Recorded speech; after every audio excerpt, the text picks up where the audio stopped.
everyone, welcome to Miss DeBoer Reads. Today's story is Mrs. Katz and Tush. It is a book by Patricia Polacco. Before we begin, we're going to talk about the theme of the story, and the theme has a key word, which is empathy.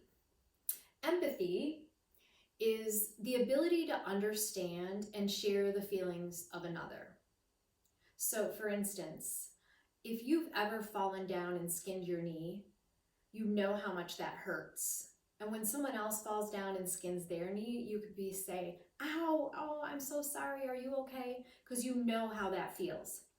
Same with another example might be is losing someone. Like if a grandparent passes away. When I was 7, my grandma died. And so I had empathy for others who may have suffered a loss of a grandparent. But now let's hear from our bird with the word, Eddie. Good morning, everybody. That's right. This week, this word for the bird with the word is empathy. And in the story, Mrs. Katz and Tush, you'll hear some examples of empathy. Some of the things you might want to think about is maybe understanding when someone loses a pet. Or maybe even loneliness on the playground. If someone needs someone to play with, you might go over and join them, because that's showing empathy. Even one time I had a bird friend, one of her eggs didn't hatch, and I felt so sad for her because I could understand how that might be. Today, think about in the story how they show empathy. All right, talk to you later.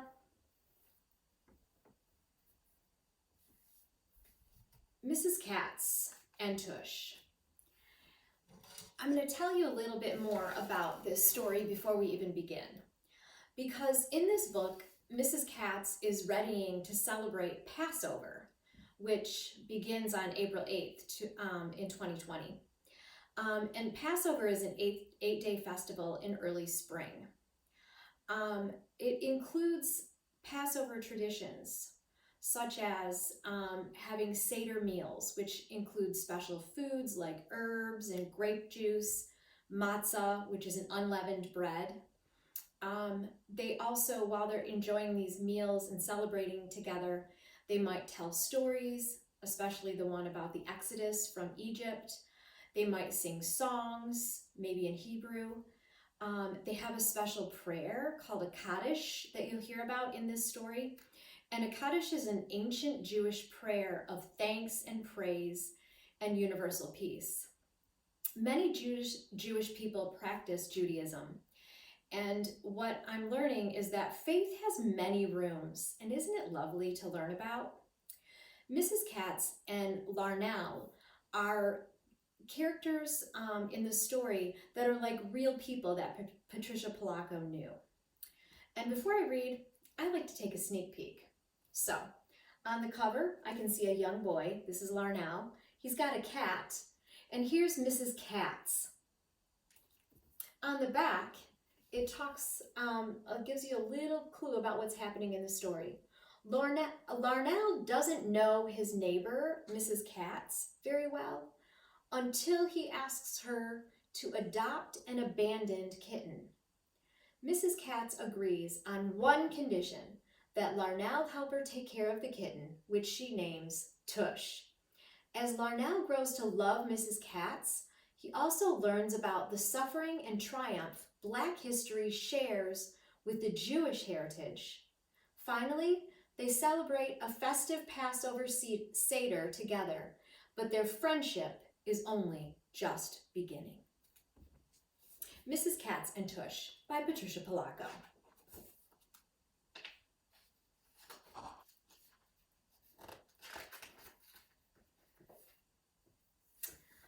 Larnel didn't know Mrs. Katz very well, but almost every other day, his mother stopped in to see her after work.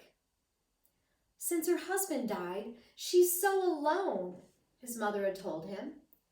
Mrs. Katz held tight to his mother's hand the day they looked at an old photo album.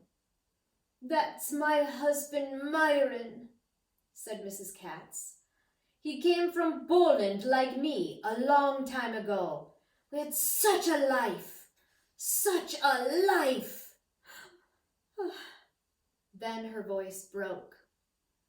We had no children, and I'll be all alone for Hanukkah and Passover. Then she cried. The next day, Larnel stopped in to see her himself. I've been thinking, he said. A cat had some kittens in the basement of our building. We found someone to take them all, except this one. She's the runt.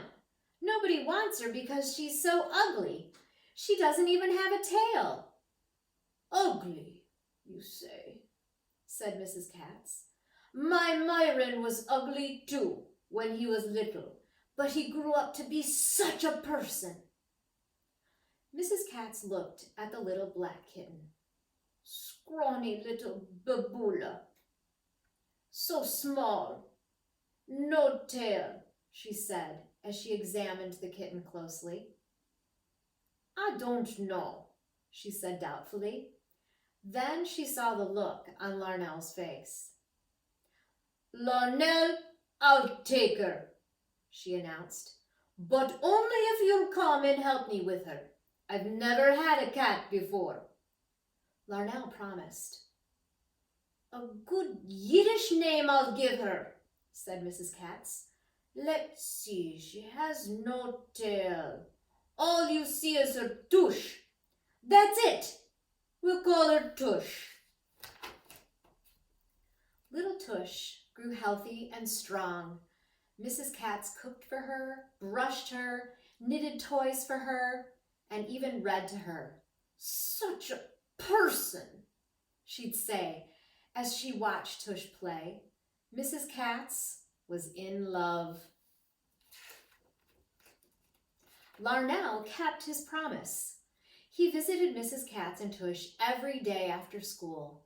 There was always a fresh-baked kugel and a tall glass of milk waiting for him. But as much as he grew to love Tush, he also loved to listen to Mrs. Katz talk about the old country and the way times used to be. By the way, a kugel is kind of like noodles or potatoes baked into, and sometimes it's baked sweet with raisins. So it's kind of like a delicious little treat. I come from Warsaw. That's in Poland, you know. I came here to work, sewing dresses in the garment district for my cousin Moshe. I didn't speak one word of English. Then how did you talk to people? Asked Larnel. I didn't, she answered. A lot I cried in those days, until I met my Myron. He asked me to marry him after he tasted my kugel. I believe that, Larnel said as he ate some. Myron and I used to vacation in the Catskills, a borscht resort. You know, a place for Jews to stay. You mean Jews couldn't stay anywhere they wanted to? Larnel asked.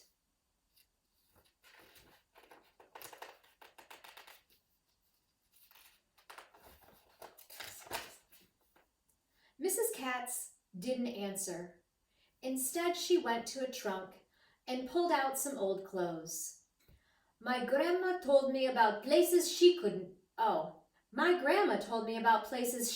stay either, Larnel said softly. Larnel, your people and mine are alike. You know, trouble we've seen, happiness too, great strength we've had, you and I are alike, so much alike. Now, where was I? Oh, yes, the Catskills. We used to dress up every Sunday and have a costume ball, said Mrs. Katz.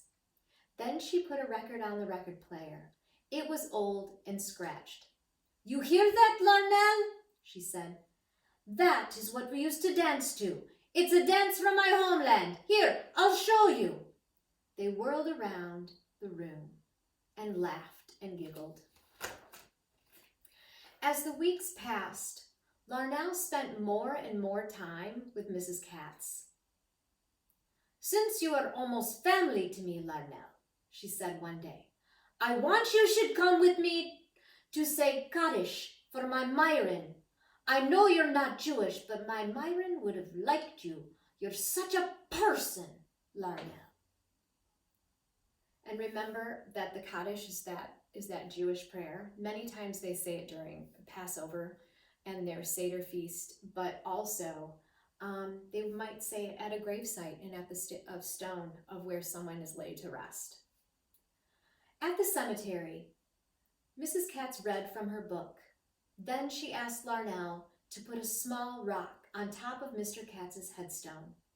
"We do this to remember," she said softly. "Shalom, my Myron," she murmured, and wiped tears from her face. On the way home, she announced, "Kugel, such a kugel I baked for you today, Larnel." "Hurry, Tush will be worried for us," she said as they walked. When they got home, they called and called for Tush, but she didn't come. They looked everywhere for her. Suddenly, Mrs. Katz gasped. The window to the fire escape was open. "Oh no," she cried.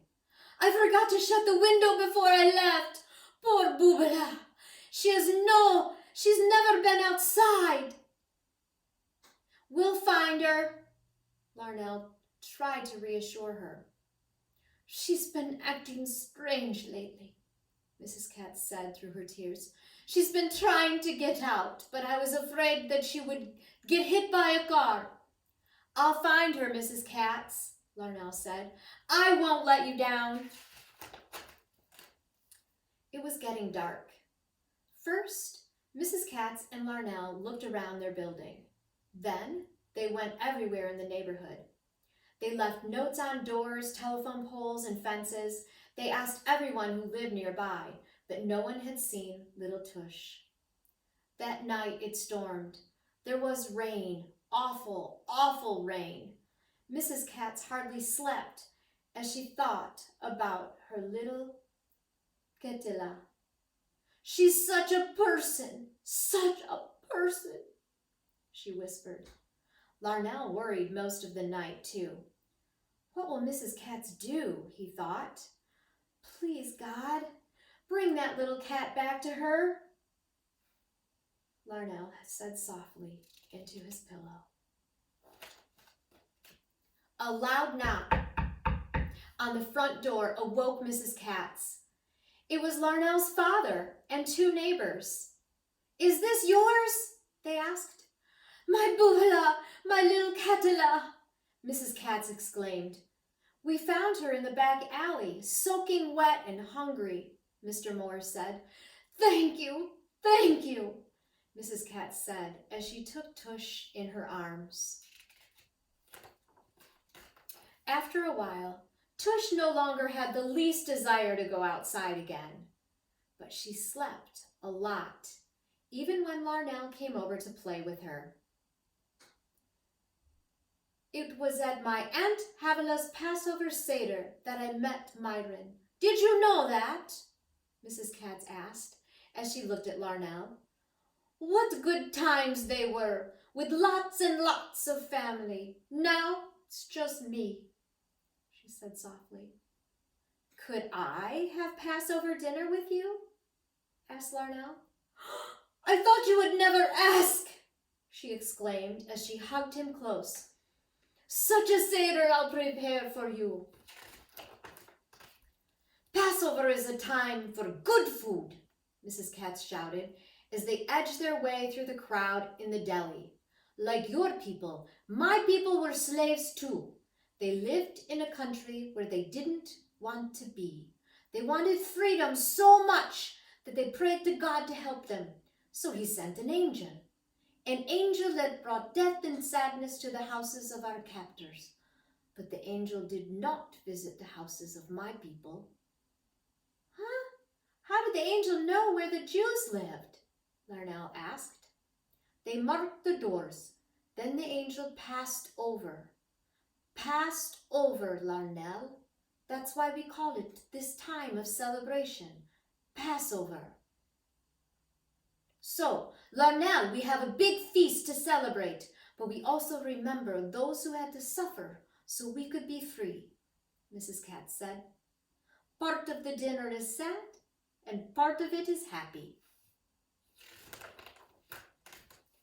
As Larnel helped get out the linens and china, Mrs. Katz said, "You see this tablecloth? This was our wedding huppah, our canopy." Remember from the keeping quilt, there was a huppah? "For all these years we have used it for holy days and celebrations." "How come you have so many different dishes?" Larnel asked. "Because some Jews don't eat dairy and meat off the same dishes," she answered. When they sat down to Seder together, Mrs. Katz lit 2 candles and waved her hands over them. She read from her book, said prayers, then smiled and said, "Let the feast begin." They drank red wine and water. They ate bitter herbs, lamb and chicken. They also had gaffalite, fish, and spicy chopped apples with potato pancakes.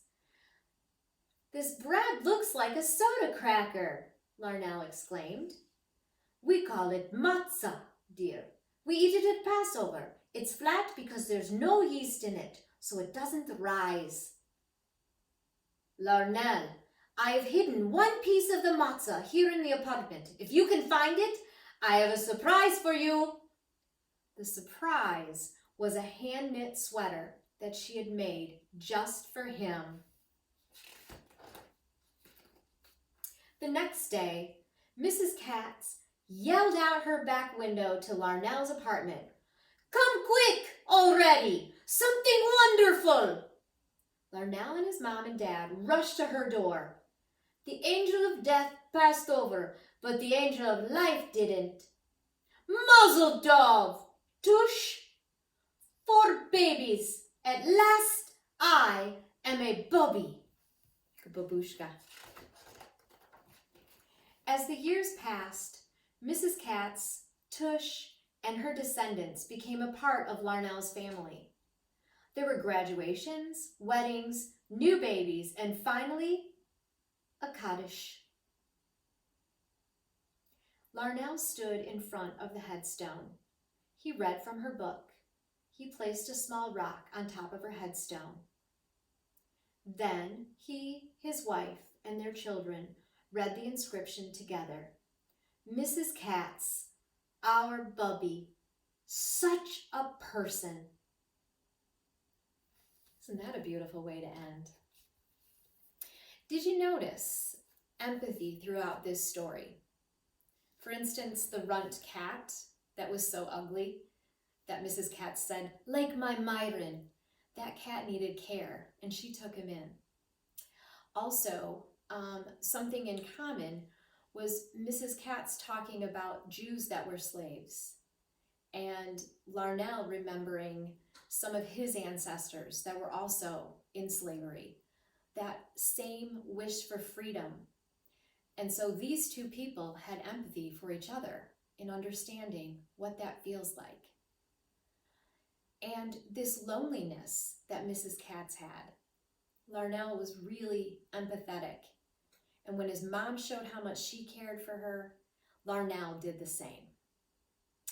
I love this story because Patricia Polacco brought 2 characters together that had kind of a common problem among their ancestors from the past.